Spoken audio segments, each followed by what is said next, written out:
ငါတို့တိုင်းပြည်ကစစ်တပ်ရဲ့ရုပ်မာမှုအကြိမ်ကြိမ်ခံခဲ့ရတယ်ဆိုတဲ့ဟာမျိုးညီမတို့လူငယ်ဖြစ်တဲ့အချိန်အာဏာသိမ်းတဲ့အချိန်ကျတော့မှညီမတို့ဒါလူဆိုတာကိုထိမှသိတယ်ဆိုတဲ့ဟာမျိုးပေါ့နော်အဲ့လိုမျိုးကနေပြီးတော့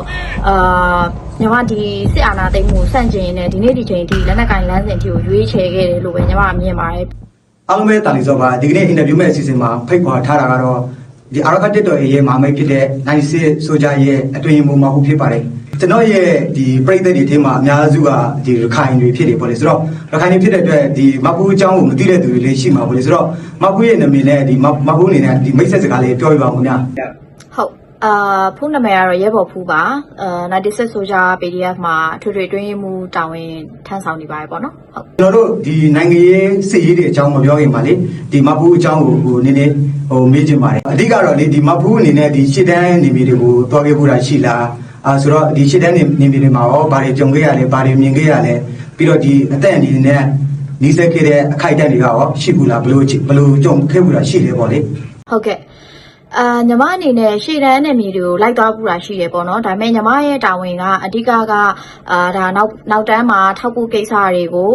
တာဝန်ယူပေးရတဲ့သူဖြစ်တဲ့အတွက်ကြောင့်မို့လို့လက်နက်ကင်ပြီးတော့ရှေ့တန်းစစ်စင်ရေးနေရာလောက်ထိတော့လိုက်သွားတဲ့အခြေအနေမျိုးတော့မရှိခဲ့ဘူးပေါ့နော်ဒါပေမဲ့ရှေ့တန်းဒီတိုက်ပွဲဖြစ်နေတဲ့ဘတ်တယ်ဖြစ်နေတဲ့နေရာမှာမဟုတ်ဘဲနဲ့second line လို့ပဲပြောရမလားပေါ့နော်ထောက်ပို့ဒီနောက်အရေးပေါ်ထောက်ပို့ရမယ့်နေရာတွေမှာညီမရှိခဲ့တယ်ပေါ့နော်ဒါညီမအညာဒေတာမှာရှိခဲ့တော့ဆိုလို့ရှိရင်ညီမရှေ့တန်းနေရာတွေလိုက်သွားရတယ်စခန်းသိန်းတိုက်ပွဲတစ်ခုဖြစ်တော့မယ်ဆိုလို့ရှိရင်လည်းဒီရွာမှာထားပါပေါ့နော်ပြူရွာထဲမှာရှိတဲ့စခန်းတစ်ခုကိုတိတ်မယ်ဆိုလို့ရှိရင်ညီမအဲ့စခန်းတိတ်မဲ့နေ့မှာပဲအဲ့ဒီရွာထဲမှာပဲညီမရှိတယ်ရဲဘော်တွေကတော့စခန်းနေရာလောက်ကိုသူတို့မရှင်ဖော်ဆောင်မဲ့နေရာကိုထီကိုသွားကြရပေါ့နော်ဒါပေမဲ့ညီမတို့ကဒီရွာထဲမှာပဲစကန်လိုင်းလောက်နေရာမှာပဲလိုက်ပြီးတော့မှအမြဲတမ်းဒါရဲဘော်တွေနဲ့ရှိခဲ့ပူပါတယ်ဟုတ်အသက်အန္တရာယ်နဲ့ကြုံရတဲ့အခြေအနေရှိလားဆိုလို့ရှိရင်တော့ဒီတိုက်ပွဲဖြစ်နေတဲ့အခြေအနေမျိုးမှာတော့ညီမမကြုံခဲ့ရဘူးပေါ့နော်ဒါပေမဲ့ညီမ air strike ကိုညီမ3ခါလောက်ကြုံမှုရပေါ့နော် air strike ကဓာတ်ရိုက်ညီမတို့ရှိတဲ့နေရာကိုတော့ချတာမဟုတ်ပေမဲ့ညီမပလဲကိုခီးထွက်တဲ့အချိန်တော့ဆိုလို့ရှိရင်ပလဲတရားရုံးကိုဘုံလာကျဲရပေါ့နော်လေရင်ဘုံလာကျဲတဲ့အချိန်မှာညီမတို့ကအဲ့ဒီတရားရုံးနဲ့ဘလောက်မှမဝေးတဲ့အိမ်ဆိုလို့ရှိရင်လည်း10အိမ်15အိမ်အဲ့ပတ်ချလဲလောက်ပဲဝေးတဲ့အကွာအဝေးမှာညီမရှိနေခဲ့ရပေါ့နော်ဆိုတော့အဲ့လို air strike ကြုံကျဲတဲ့အခြေအနေမျိုးမှာတော့3ခါလောက်တော့ကြုံမှုတယ်ဒါပေမဲ့ဒီနေ့ဒီချိန်ထိဒါအသက်အန္တရာယ်ထိခိုက်မှုမရှိခဲ့လို့ပဲဒီနေ့ဒီချိန်ထိဘေးကင်းကင်းနဲ့ညီမရှိနေတာပေါ့နော်ဟုတ်ကဲ့ပါမဟုတ်ရေအခုလိုမျိုးပေါ့လေဒီလေချောင်းပုံကျဲခံရမှုတွေပြီးရင်အခက်ခဲတွေကြားမှာပေါ့လေမဟုတ်အခုလက်ရှိဖြတ်ကျော်နေရတယ်ဆိုတော့အရင်တုန်းကရောအခုလိုမျိုးဘောကိုဒီလိုမျိုးဖြတ်ကျော်မယ်လို့မဟုတ်ထင်ခဲ့ဘူးလားအဓိကတော့ဒီအာနာမသိငယ်တုန်းကပေါ့လေမတွေးခဲ့ဘူးပေါ့နော်ဘဝတစ်လျှောက်လုံးကညီမအမြဲတမ်းလည်းပြောပါတယ်ညီမရဲ့ background ကကြတော့ညီမနိုင်ငံရေး background ကလည်းလာတာမဟုတ်ဘူးကျောင်းသားသမဂ္ဂ background ကလည်းလာတာမဟုတ်ဘူးပေါ့နော်ဒီတော်လန်ရေးဖြစ်မှသာနိုင်ငံရေးဆိုတာငါတို့လူငယ်တွေဝင်ပါဖို့တင်တယ်ဆိုတဲ့ဟာမျိုးငါတို့တိုင်းပြည်ကစစ်တပ်ရဲ့ရုပ်မာမှုအကြိမ်ကြိမ်ခံခဲ့ရတယ်ဆိုတဲ့ဟာမျိုးညီမတို့လူငယ်ဖြစ်တဲ့အချိန်အာဏာသိမ်းတဲ့အချိန်ကျတော့မှညီမတို့ဒါလူဆိုတာကိုထိမှသိတယ်ဆိုတဲ့ဟာမျိုးပေါ့နော်အဲ့လိုမျိုးကနေပြီးတော့ညီမဒီစစ်အာဏာသိမ်းမှုစန့်ကျင်နေဒီနေ့ဒီချိန်ထိလက်နက်ကင်လမ်းစဉ်ထိကိုရွေးချယ်ခဲ့တယ်လို့ပဲညီမမြင်ပါတယ်ပြီးတော့ညီမရဲ့အရင် live ကကြတော့ခုနပြောသလိုမျိုးနိုင်ငံရေးဆိုတာတစုံတစမှလုပ်ခဲ့ဘူးတဲ့လူငယ်တယောက်မဟုတ်ခဲ့တဲ့အတွက်အရန်ကွာခြားတယ်ပေါ့နော်အခုဖြတ်တန်းနေရတဲ့အခြေအနေနဲ့ဟုတ်ကဲ့ပါမဟုတ်ရေမဟုတ်အနေနဲ့ဘာကြောင့်အခုလိုမျိုးဒီလက်နက်ကိုင်တော်လှန်ရေးကိုရွေးခဲ့တာလေးပေါ့လေဆိုတော့အဲ့လိုရွေးခဲ့တဲ့အတွက်အခုလက်ရှိဒီအခက်အခဲတွေလည်းဖြစ်နေတယ်ပြီးအများကြီးပေါ့လေအခက်အခဲကြုံရတဲ့အသက်အနေလေးကြုံနေရတော့ဒီနောင်တတွေပါတယ်ရောရခဲ့တာရှိလားဘယ်လိုအခြေအနေတွေရှိတယ်ဗျဟုတ်နောင်တရခဲ့တာတော့မရှိပါဘူးညီမလက်နက်ကင်လမ်းစဉ်ရွေးတယ်ဆိုတာလေညီမဒီတောရဲမြောက်ခင်ကာလပေါ့နော်ရန်ကုန်မှာဆိုလို့ရှိရင်ညီမ non violence နဲ့ပတ်သက်တဲ့ဟာတွေပဲညီမလုပ်ခဲ့ပေါ့နော်ဆန္ဒပြတာတွေပျောက်ကြားသပိတ်လုပ်တာတွေဒီ campaign တွေနဲ့ပတ်သက်ပြီးညီမပူးပေါင်းပါဝင်တဲ့ဟာတွေညီမလုပ်ခဲ့ပေါ့နော်ညီမတောရဲစဝင်တဲ့အချိန်မှာလည်းညီမအနေနဲ့ဒါ non violence အပိုင်းကိုလုတ်ခဲ့တဲ့လူဖြစ်တဲ့အတွက်ကြောင့်မို့လို့ဒီတက်ရင်တက်ဖွဲ့တွေထဲမှာဝင်ဖို့တော့ဆန္ဒမရှိခဲ့ဘူးညီမဒီတော်လိုင်းရေးမီဒီယာတစ်ခုမှာပေါ့နော်ညီမprisoner လုပ်မယ်ဆိုပြီးတော့ညီမဒီအပိုင်းကနေပြီးတော့ဆက်လက်ပါဝင်မယ်ဆိုပြီးတော့ညီမလာခဲ့ရပေါ့နော်ဒါပေမဲ့အဲ့အချိန်မှာညီမတို့ဒီ96 soldier စဖွဲ့နေတဲ့အချိန်ပေါ့နော်စဖွဲ့နေတော့တောင်ပေါ်မှာလူတွေကိုစပြီးကန်သွင်းနေတဲ့အချိန်ပဲရှိသေးတယ်အဲ့အချိန်မှာညီမအလဲသွားရပေါ့နော်တင်တန်းကလည်းမစသေးဘူးအခုမှလူစုနေတဲ့ကာလဆိုတော့အလဲသွားတော့ညီမအလဲသွားတဲ့အချိန်မှာလူရင်က120လောက်ဖြစ်နေပြီ120လောက်ဖြစ်နေတဲ့အချိန်မှာညီမ